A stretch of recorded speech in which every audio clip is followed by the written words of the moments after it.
Good morning. My name is Dan McCluskey with Labor Max Staffing. These are our morning videos. We're going to cover quite a few different videos this morning. Just know that our staff here at the counters are doing their best to get you out each day, but this is a good time to really soak in safety tips, rules, just everything that you'll need to know throughout the day while working with Labor Max Staffing. I would like to thank you for being part of the Labor Max Staffing team, and it's going to be a great day. So moving forward, we are going to be covering our CDOT flagger safety video. We were lucky enough to be part of this, which was really a lot of fun. So we want you to really soak this in. They're going to cover rules, regulations, different changes throughout the law. We do a ton of flagging between Colorado and Utah, so this is a good opportunity to really soak this in. Something that we're going to cover further on into the videos as well is our house rules. You need to understand just the different rules, regulations, expectations that Labor Max is going to offer and what our expectations of you are. So we'll be covering that as well. Another thing we're going to cover is our recruiting video. We want to play that for you, but also we're going to have recruiting promotions throughout the year where you can bring in your friends and family. There are going to be some bonus opportunities for you, that sort of thing. So we'll cover that. Also, safety tips. Safety is a huge thing for us here at Labor Max Staffing, and we want to share that with you. So moving on through the year, you'll really get to know our safety managers here. We're going to take you to different job sites, show you what we're looking for, and just show you things to prevent a bad thing from happening to you on job sites. So we'll cover all of that. Also, we're going to use this as a platform to celebrate our achievements, both internally and also on the FTM side, the field team member. We want to celebrate achievements. If you're doing a great job, or if one of our team is doing a great job, we want to share it with you and also all of the branches between Colorado and Utah. So without further ado, let's go ahead and roll right into it. I hope you have a wonderful day.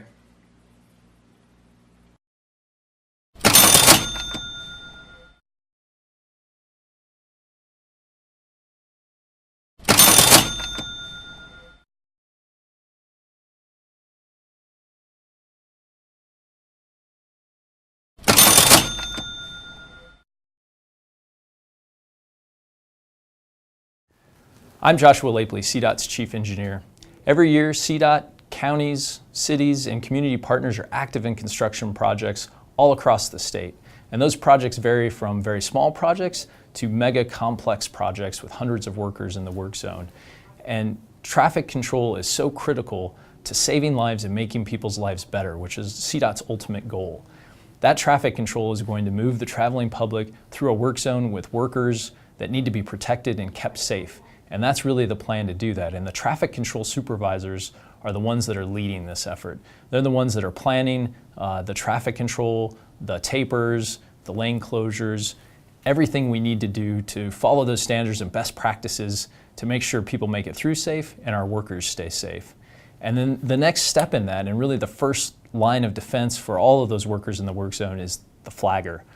It's really easy to become complacent as a flagger because you're out there for many hours and it is a bit repetitive, but it's that first line of defense that lets the driver know, hey, this is an active work zone and you need to be paying attention to the environment you're in to make sure you're safe and you're watching out for workers and keeping them safe.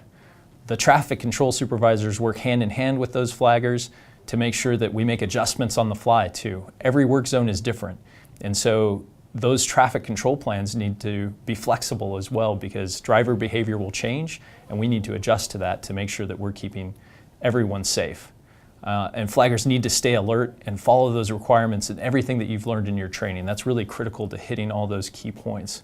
And so when you're in the field and you see these things that you think you can make adjustments, absolutely talk to your traffic control supervisor, work with them to see if we can make adjustments to traffic control to keep the public safe and to keep all of our workers and contractors safe that are in that work zone. Ultimately, thank you for all of your work and all of the things you do to help CDOT and our contractors and the traveling public do their work safely and move through our work zones safely.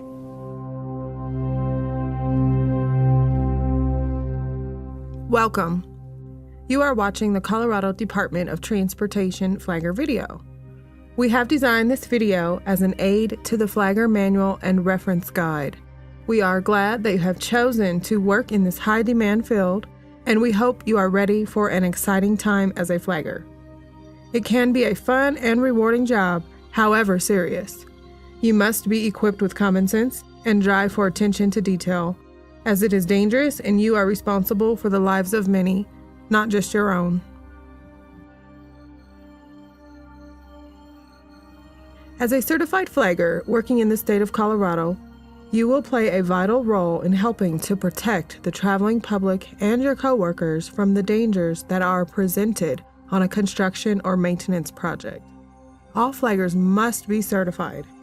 The certification process involves study of the training manual, a written proficiency test, and a hands-on demonstration. In general, flaggers are needed whenever the safety of the working crew or the motoring public is a question.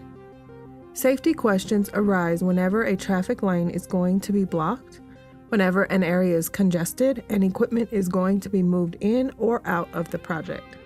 This being a general rule, keep in mind each job will have different demands and perhaps different duties. Each project will have a superintendent who is an employee of the contractor. The superintendent is responsible for all work on the project. The traffic control supervisor reports to the super, and you, the flagger, will be a direct report to the TCS. A TCS will be able to help in any traffic or safety situation and be able to answer any question you may have. Remember, as a flagger, you should always ask questions when you are unsure. In addition, CDOT staff may include the resident engineer, the project engineer, and the inspector, who will monitor the quality of the work being performed in all areas of the project. It is the employer's responsibility to ensure that the flagger meets the minimum qualifications as outlined in the Manual on Uniform Traffic Control Devices. Because flaggers are responsible for public safety and make the greatest number of contacts with the public of all highway workers, they should be trained in safe traffic control practices and public contact techniques. Flaggers should be able to satisfactorily demonstrate the following abilities: ability to receive and communicate specific instructions clearly, firmly, and courteously. You will need to have a good working knowledge of normal traffic laws and regulations, as well as the more technical duties you must know as a flagger. You must know about the situation you are working in. You may be the only link the traveling public has with the work zone. You must be able to answer questions intelligently when asked, and you should know what kind of work is being done. You must always see yourself as a public relations person while at your station. Remember, a smile and a polite answer will go a long way in making the public more comfortable and less frustrated. Be polite, brief, and firm in your explanation. You have the authority to control and regulate traffic around and through work zones.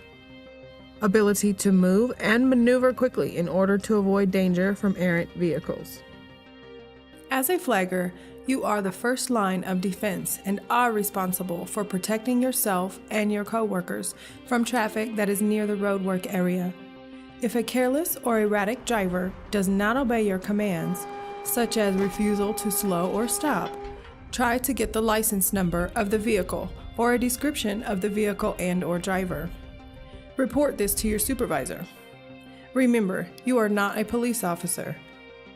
It is important, and it is your responsibility, to remain at the flagging station at all times. Establish breaks with your TCS prior to your shift to ensure adequate coverage at all times. Ability to control signaling devices in order to provide clear and positive guidance to drivers approaching a temporary traffic control zone in frequently changing situations. You should be aware of all the flagging techniques and be able to use them on your job.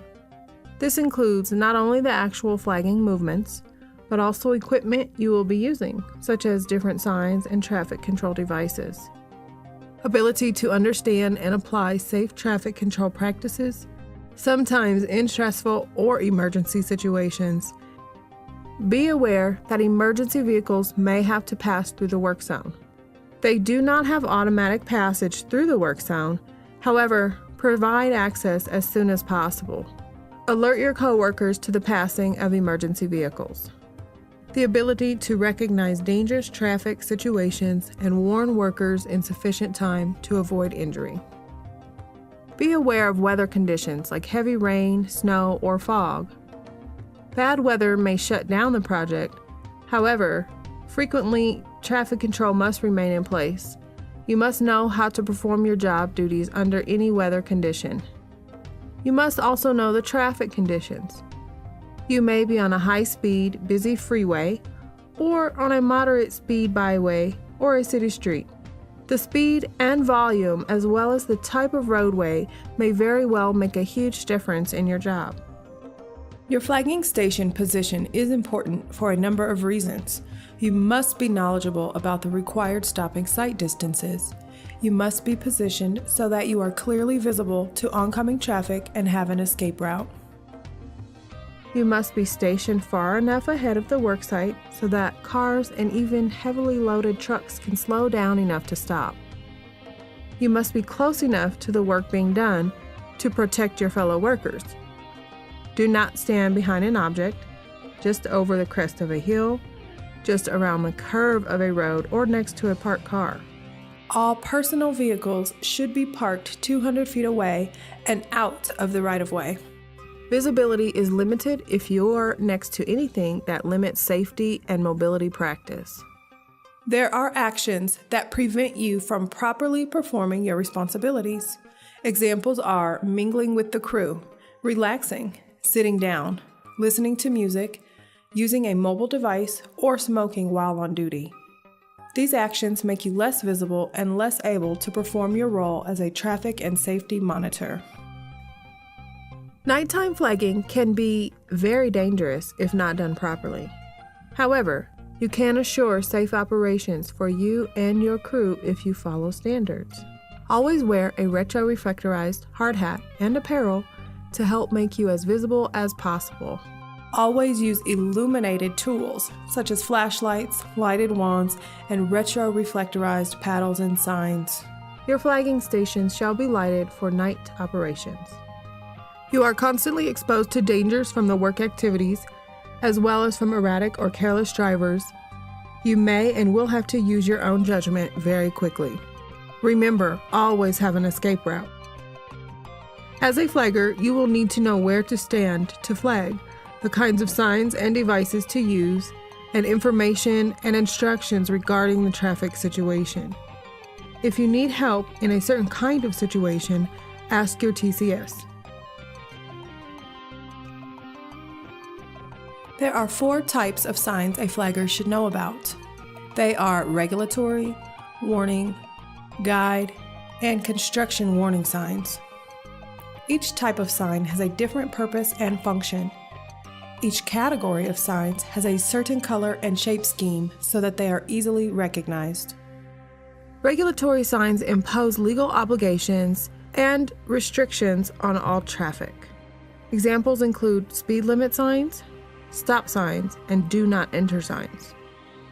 Most regulatory signs carry a black legend and border on a white background.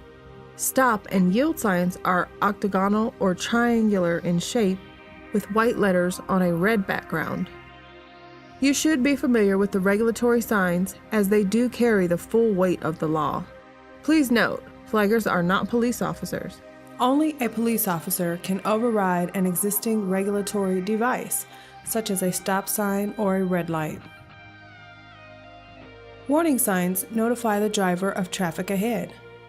The motoring public should adhere to these signs. Warning signs are black letters on a yellow background with a black border. Guide signs are information signs. They give the motorist destination information. Many guide signs are white letters and border on a green background. These signs also indicate directions and route markings. Construction warning signs used for construction and maintenance projects notify drivers of construction dangers or hazards. Construction warning signs are generally, but not always, diamond-shaped and carry a black legend and border on an orange background. Some examples include roadwork ahead, flagger ahead, right lane closed, road closed ahead, and detour ahead. These signs may give special information relating to the work being performed. These signs may also indicate directions and route markings.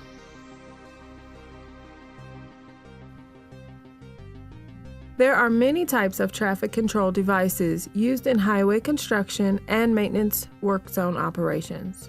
Cones are the most frequently used traffic control device. They are lightweight and easy to move and very visible to the traveling public. Cones are bright orange and are 18, 28, and 36 inches tall. They are typically 36 inches on high-speed roadways. 36 inches is a requirement for CDOT projects. Cones can be blown down or knocked over due to natural wind or wind generated from passing traffic. Never leave your flagging station to reset devices. Inform the TCS of the situation. Drums are very effective devices for controlling traffic. They are much larger and much more visible to the traveling public. They are very effective in blocking areas where the crew is working. Drums are used in lane closures for long-term projects. Vertical panels are also an effective traffic control device. They are vertical, rectangular panels with downward diagonal stripes indicating the open lane. Vertical panels or drums must be used in the taper on state highways. There are 3 types of barricades used on construction projects. Type 1 barricades are portable and have a single horizontal retroreflectorized rail. They are used on low-speed, conventional roads and urban streets. Type 2 are less portable than Type 1 and have 2 horizontal retroreflectorized rails. These are used on higher-speed roads. Type 3 are for extended road closures and have 3 horizontal retroreflectorized rails. Direction indicator barricades include an arrow and are used in tapers, transitions, and other areas where specific direction guidance to drivers is necessary. Again, the slanted stripes and arrow indicate the open lane. The piece of equipment that you will use to control traffic is the Stop Slow paddle. The paddle is mounted on a 5-foot staff for convenience. The paddle shall be maintained at a height to be visible to oncoming traffic. One side of the paddle will be the stop sign. It is octagon-shaped and has white letters on a red background. The other side of the paddle is the slow sign. It has black letters on an orange background in a simulated diamond. Both sides shall be retroreflective. When flagging at night, you may use a flashlight with a red lighted cone on the end. The lighted part of the flashlight should be red and at least 6 inches in length. You may also use a lighted wand to use for nighttime operations. Lighted wands are generally 30 inches in length. There are several tools used to improve safety. These include radios, air horns, or whistles. These may be issued to you to alert the work crew of danger. Radios aid in flagging situations where one part or end of the roadwork cannot be seen by the flagger or flaggers. As worker safety is a priority, AFADs were created to allow a flagger to remotely control traffic while remaining safely outside the travel path. These devices are not autonomous and require a certified flagger to operate. You must be properly trained before operating an AFAD in the field. You must dress appropriately for the job. This is for safety and visibility reasons, and for overall consistency so that your authority is not questioned.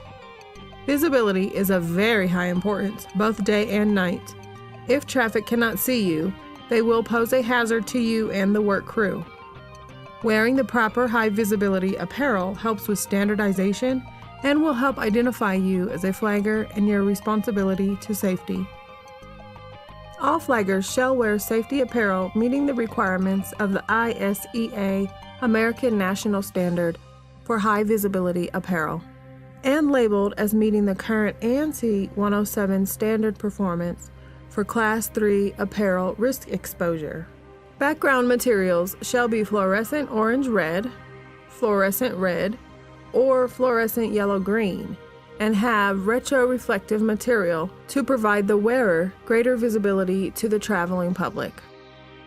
This clothing is required by law. Anytime that you are acting as a flagger, you must wear safety apparel that meets ISEA and ANSI standards. The apparel increases your visibility. It is part of the recognized standard uniform for flaggers and is required by CDOT. Hard hats are mandatory and required by CDOT. Hard hats shall be fluorescent orange-red or fluorescent yellow-green and include retroreflectorized material. The hard hat also protects your head from flying debris and other dangers. It is also part of the recognized uniform for flaggers. You should always wear work boots that cover your ankle. They will help protect your feet from hot surfaces, uneven surfaces, and will help keep your footing around construction equipment. There are other items you may want to have with you. You may need a dust mask, hearing protection, gloves, a windbreaker, sunscreen, retroreflectorized rain gear, and any other items that help combat the elements. Pack a bag with these items to keep at your station. Remember, always dress so that you are visible, safe, and comfortable, and always wear the mandatory apparel and hard hat. The three basic functions of flagging are stopping traffic, releasing traffic that has been stopped, and slowing traffic. Each function is performed differently. To stop traffic, make sure the paddle is held straight up and not leaning. Only wave the paddle to communicate with other flaggers. Make sure the stop sign is directly facing traffic. The free arm shall be held with the palm of the hand above shoulder level towards approaching traffic. It is very important to catch the eye of the driver. After the first vehicle has stopped, move to a clearly visible position near the center of the roadway or to the left of the stopped vehicle. Do not touch the stopped vehicle. Do not cross the center line. To release traffic. When it is safe to release stopped traffic, move to the right of traffic and stand facing the traffic flow. Then turn the paddle to slow and with deliberate arm movements, motion for traffic to proceed. To slow traffic. Face traffic with the slow side of the paddle facing traffic. You can emphasize your position by using your free arm, slowly raising and lowering it towards the ground with your palm down. Make sure your flagging station is lighted and your tools are properly retroreflectorized. To stop traffic, make sure the paddle is held straight up and not leaning. Do not wave the paddle. Make sure the stop sign is directly facing traffic. You may use your free hand as discussed before or use a flashlight or lighted wand to stop traffic. To release traffic, lower your light and use a slow sweeping motion to allow traffic to proceed. The slow side of the paddle should be visible to traffic. To slow traffic, standing in your lighted flagging station, use the slow side of the paddle facing traffic. Swing your light across your body with a slow motion. Up and down means the other person or flagger stops traffic. This can be a question or statement. Back and forth means the other person or flagger releases traffic. This can also be a question or statement. If you cannot stop or release, or it is not clear to send traffic, answer in the same manner as the other flagger. Always have an answer. The other flagger needs to know that you saw their communication. Default is always on stop. The TCS has the authority to change the signals for the duration of the project, however, must implement a signaling system. You are responsible for guiding the motoring public efficiently through or around a work zone, protecting the lives of yourself and your fellow workers, and protecting the public from the potential dangers present in the work zone. Remain alert at all times. Always wear the proper equipment and apparel to do the job safely and correctly. Acquaint yourself at the start of the shift to current operations and activities. Treat each driver as if they were the first driver you have faced all day. Be extra careful when flagging at night. Become familiar with all equipment and tools you may use during the time you are at your flagging station. Stay at your flagging station until you are properly relieved. Remember, remain as visible as possible. You are the main link between the public and the work zone.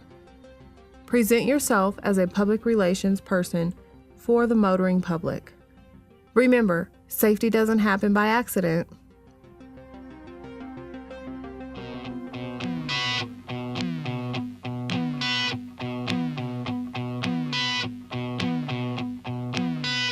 Let the good times roll. Let them knock you around. Let the good times roll. Let them make you a clown. Let them leave you up in the air. Hi, welcome back. So next we're going to be covering house rules. House rules are important because it's going to make your day a lot more smooth understanding how we work here at Labor Max Staffing. One of the first things I want to cover is dress code. Come dressed to work. Long pants, shirt with sleeves, and work boots.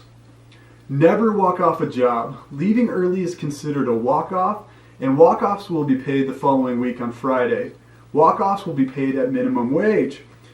It's important that you don't walk off of a job. Mostly on flagging, all jobs of course, but mostly on flagging. If you're to leave early from a job site and there is a fatality caused by you leaving your post or an injury, in the eyes of the law, you could be held responsible for that. So do not do that. If there's an emergency that pops up and you've got to get out of there, please reach out to us right away and stay at your post until a replacement flagger or a replacement FTM shows up on site. If you know before you come in that day that you're going to have to leave early, please talk and communicate to the branch staff, and we will do our best to make sure that that's not going to be an issue. We'll get you on a shorter job or whatever we need to do to accommodate you. Next is transportation. We assist in making arrangements, but transportation to and from the job site is going to be your responsibility. Only Labor Max Staffing employees behind our counters. Long days. If you're working past company hours, you will not be paid until the next morning. Don't ask to leave a job site early. Just understand that you will be getting paid first thing in the morning when you come in. Your responsibility. It's your responsibility to get your ticket signed. You will not be paid without a signed ticket. Safety equipment. You are required to ensure that your equipment is not damaged while you are on the job site. Please bring your equipment back in the condition in which it was issued to you. Clean and undamaged. You will be charged for any unreturned or damaged equipment. So just make sure it's in the good shape that you left with. That's what we got for the house rules. If you have any questions, please feel free to ask the employees here, and we'll do our best to take care of you. Thank you very much.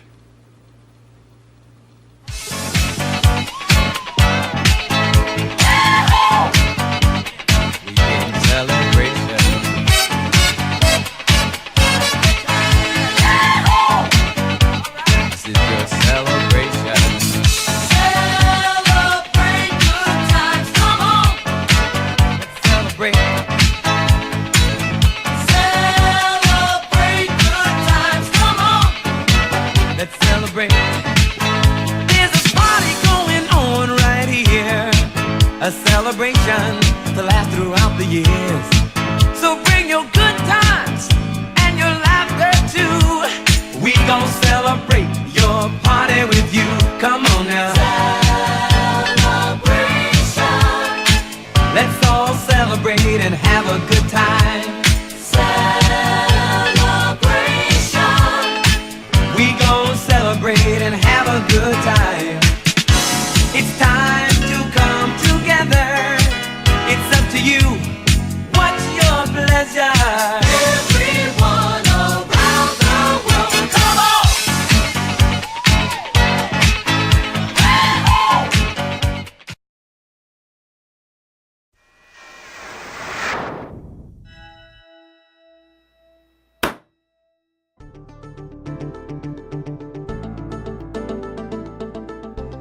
Changing people's lives is what we do. Putting them back to work is how we do it. This is not only our mission statement at Labor Max Staffing, but it's what we live by. Hi, my name is Dan McCleskey. And my name is Danielle Douglas, and we're here to introduce you to Labor Max Staffing. We believe in second chances. Each person who walks through our doors looking to improve their lives will be given the opportunity to do so through our company. So our day starts with you. We do our very best every day to match you with a job that fits your ability and skill set. Safety is our first priority at Labor Max Staffing, so we offer equipment and details that you'll need to complete your assignment. We do everything possible to ensure that you return to the branch location in the same shape that you left.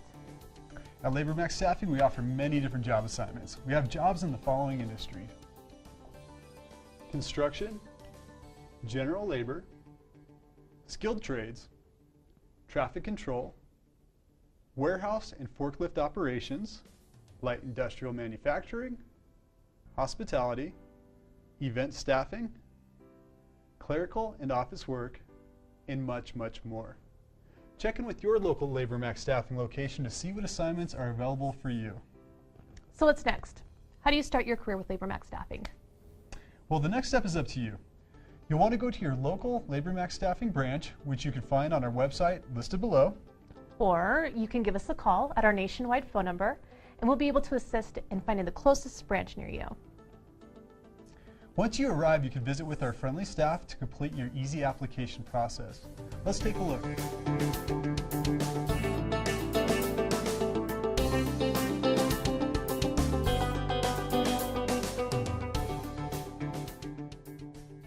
Now that you're here at your local Labor Max Staffing branch, you'll need to bring your right to work documents with you.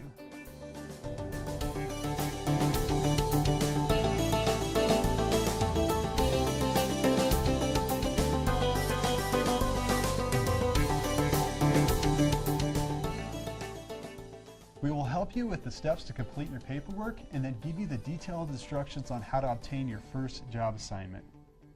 Well, that seems easy enough. Yeah, we offer training, safety equipment, and whatever steps necessary to help you become successful with your new assignment. Great. Well, let's hear from one of our field team members Hey from there, Labor Max everybody. Staffing. My name's Kevin. I just wanted to let you know a few things about myself and Labor Max Staffing and how they've helped me along in my career. One day, I wanted to get my act together. I had nowhere to go, no help, and no family around me to help me along my way. I walked in the doors of a Labor Max Staffing that was right in my neighborhood. There's several around, and there's one for you everywhere. The amazing staff there at Labor Max welcomed me with open arms, took me in his family, and gave me a path to higher grounds. I spent just over 14 months doing flagging and being a field team member. And here I am with a nationwide company. I got great benefits, great pay. I'm able to support my family and pay my bills without any care now. I'd like to thank Labor Max Staffing and the opportunities they've given me to get a career with this nationwide company that I work for now. So there you have it. Simple application process, friendly staff, and a successful opportunity to change your life. Welcome to the Labor Max Staffing team.